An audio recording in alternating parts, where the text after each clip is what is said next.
بسم الله والحمد لله والصلاة والسلام على رسول الله. اما بعد، السلام علیکم و رحمت الله و برکاته. دوستان گرامی، خبر می رسد که مسلمان تاجیک مسلمان قرغیز را می خواهد به قتل برساند و مسلمان قرغیز می خواهد که مسلمان تاجیک را به قتل برساند. به خبر از اون که پیامبر صلی الله علیه و سلم گفتند لزوال الدنیا اهون عند الله من قتل رجل مسلم.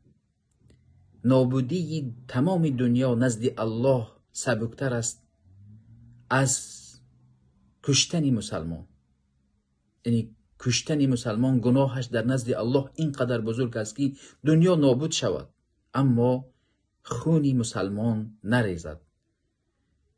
در حقیقت پیامبر میگویند که کعبه سنگ به سنگ کنده شود نزد الله سبکتر است از آنی که خون مسلمان ریزانده می شود.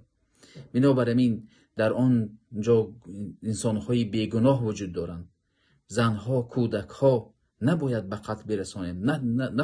نباید خانه های بیگانگان را آتش بزنیم. در راه این گناهی بزرگ می باشد.